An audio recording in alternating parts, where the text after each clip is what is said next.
So hello and welcome my friends. Once again you are all welcome in this new video, that is biochemistry part 3 video. So many times it appears like that the two answers are correct in a same question. Two options are likely to be correct. In that case you have to go to the particular answer which is most nearest to the examiner asking for. So always the most nearest answer is considered as the right answer. So this is also very confusing, but it is the protocol in MCQ questions.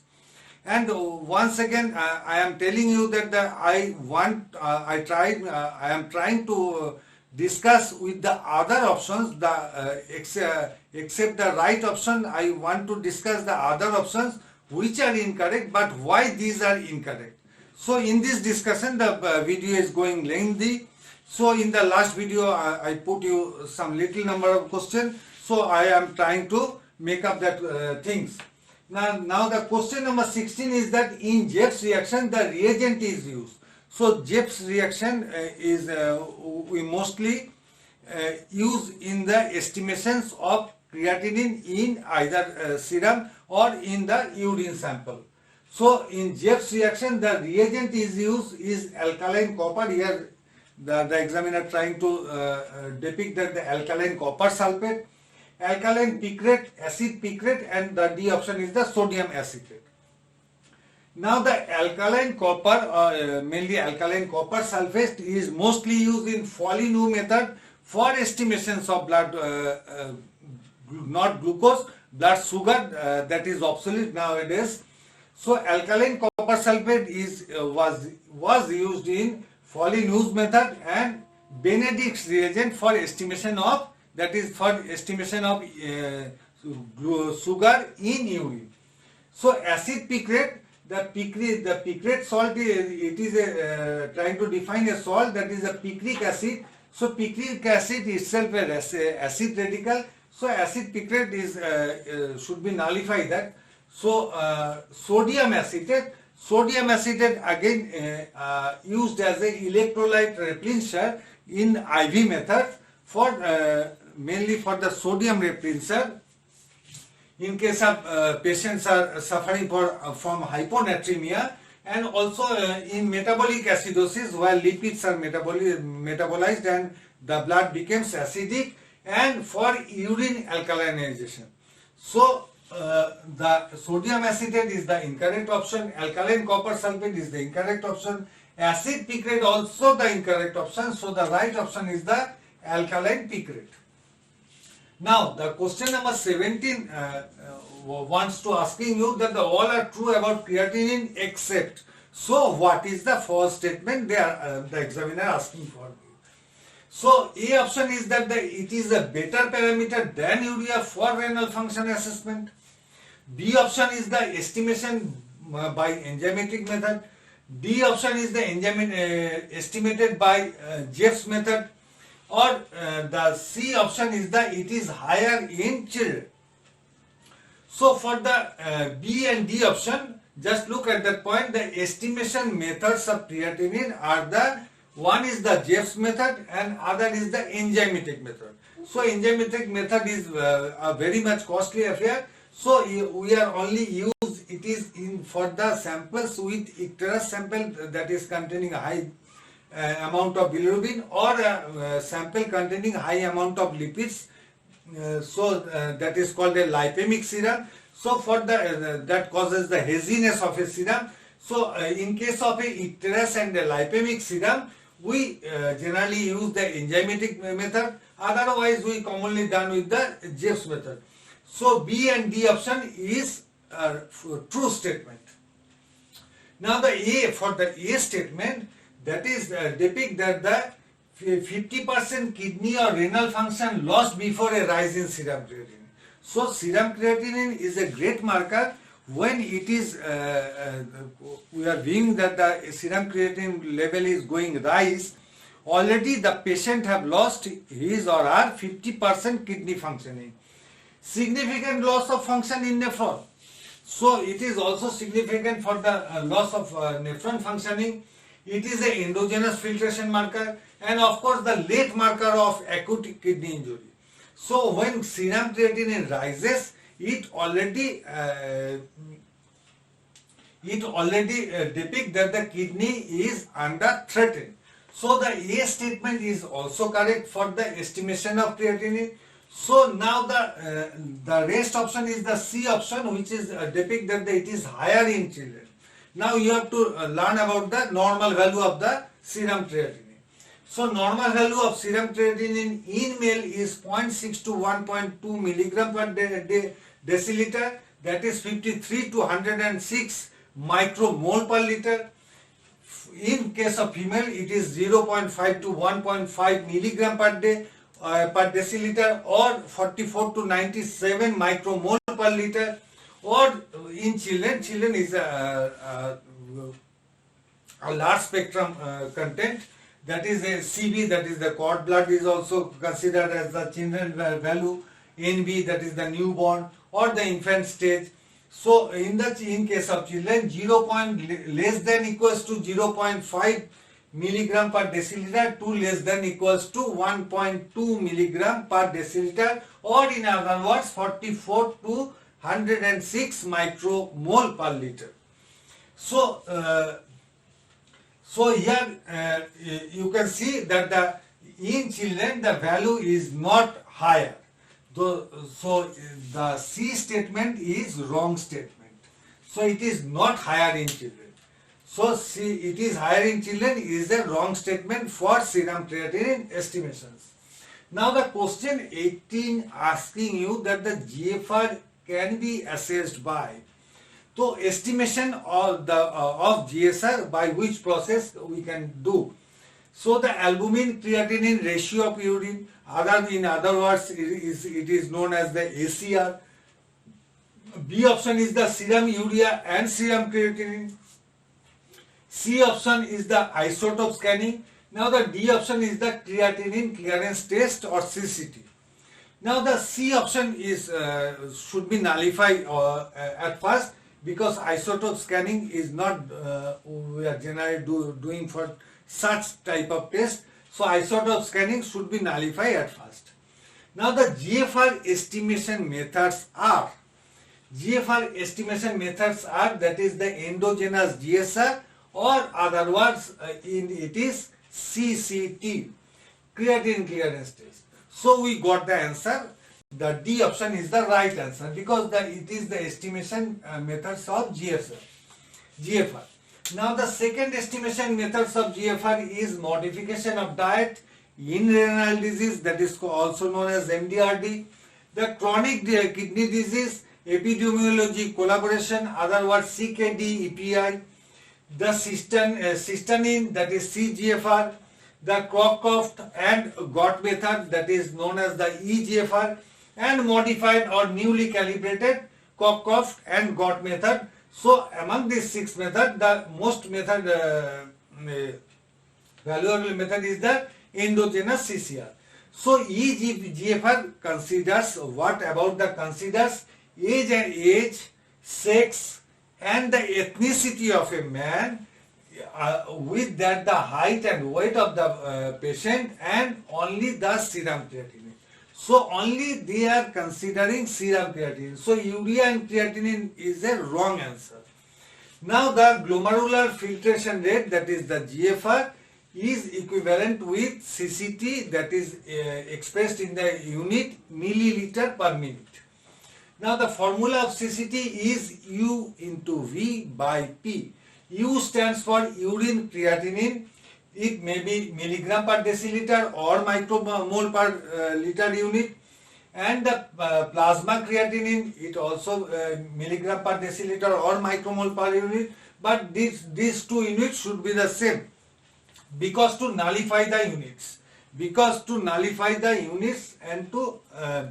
And now into V.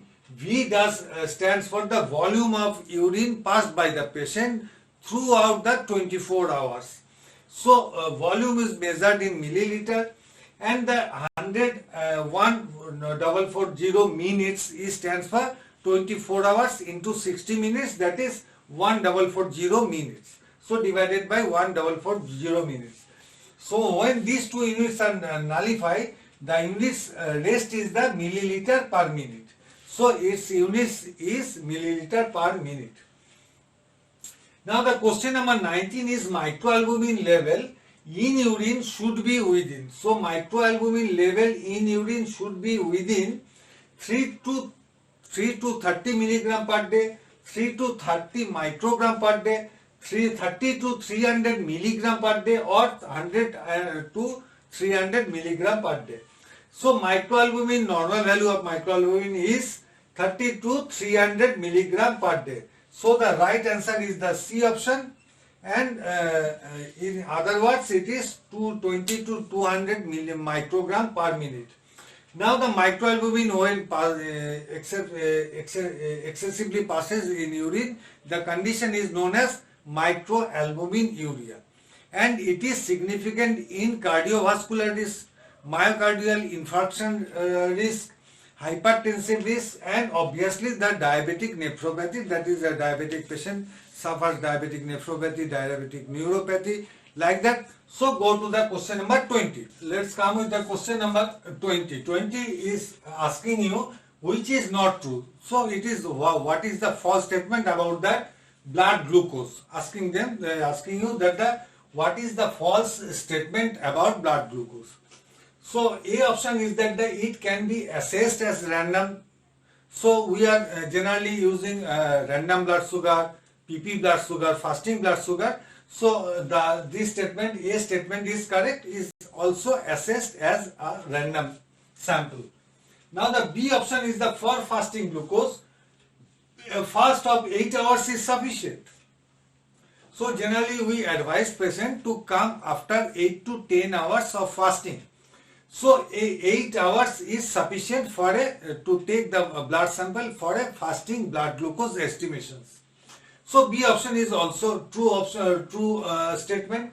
Now the C option is depict that the PP glucose can be equal to fasting blood glucose in normal people.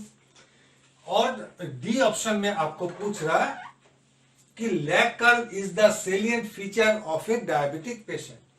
So lag curve is the salient feature of a diabetic patient.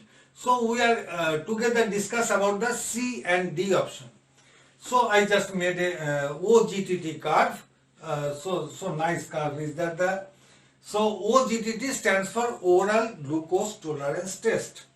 Now you can see the green color is the normal curve of a normal patient. So it starts from about 85 mg, that is the fasting level, and the PP after 120 minutes or 2 hours comes most nearest to the fasting blood sugar. So this fasting and PP comes very close together. So this statement is correct, and so the PP blood sugar is set as a 2 hours after postprandial. So it is why that is set as a 2 hours after. So 2 hours after, because after 2 hours the fasting and the PP value come close together, very nearest together. So C option is also correct. Obviously the D option. Now go to the D option. The lag curve is the salient feature of a diabetic patient.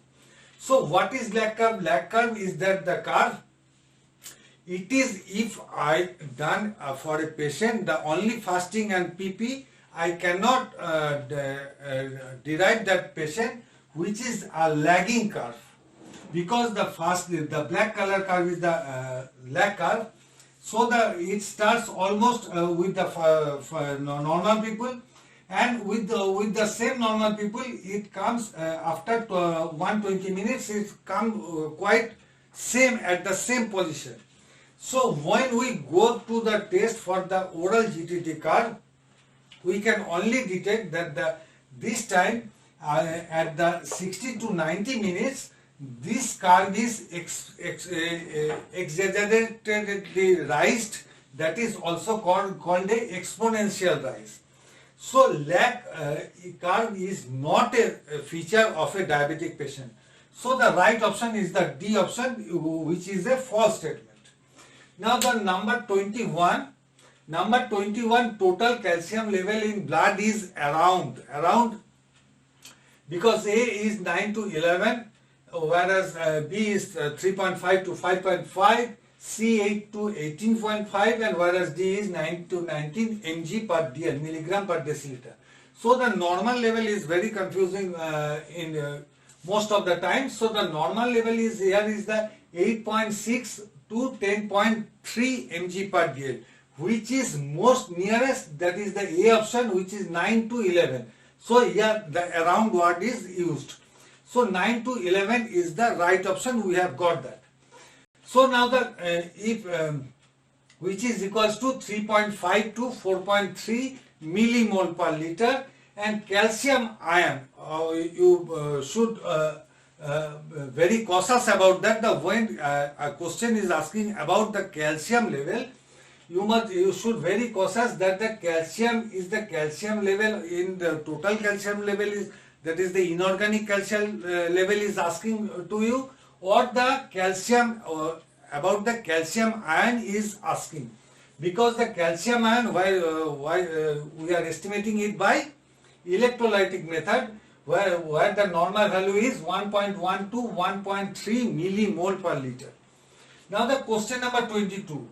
22 asking you the hyperkalemia is a condition when serum calcium more than 12, serum calcium more than 10, serum potassium ion more than 5.5 milli equivalent per liter, or otherwise serum potassium level more than 7.5 milli equivalent per liter. Now the hyper does stands for the maximum, the raised condition. Anemia is that condition where the blood constituents are going rise or altered conditions. Or now the Cal stands for Kalium. Kalium does Latin word, where Kalium the K stands for potassium. So it means that the high rise in potassium level is known as hyperkalemia. If it is rise in the sodium level, sodium where it is the Latin word is the natrium, and it is denoted as in capital N small a. So in case of sodium it is hypernatremia. So now the milli equivalent per liter and the millimole per liter are the same unit used many times. We are using nowadays we are using millimole per liter instead of milli equivalent per liter. Now the more than 5.5 is a condition depicted as the hyperkalemia. So B option is the right option. You got that answer earlier also. So now the hyperkalemia occurs in AKD, that is the acute kidney disease, and CKD, chronic kidney disease patients. The patient have the symptoms like that, the muscle weakness or numbness, with numbness or tingling, that is the unusual sensation. Numbness is the paralytic sensation, or the no sensation at all. Nausea is like that, the condition when vomiting tendency is known as the nausea. Now the palpitation is that condition when occurs many times during the exams. So the more than, if it is going more than 7.0 milli equivalent per liter, it is the symptoms with hemodynamic and neurologic. Neurologic like the numbness or tingling, and the hemodynamic is a condition when the speed of the blood is going rise or going less. So in that condition the blood the pulse rate is going low, so obviously the blood flow is going slow. And if it is going rise more than 8.5, the patient may have the symptoms with respiratory paralysis. So my friends, all about this today's video. Thank you so much.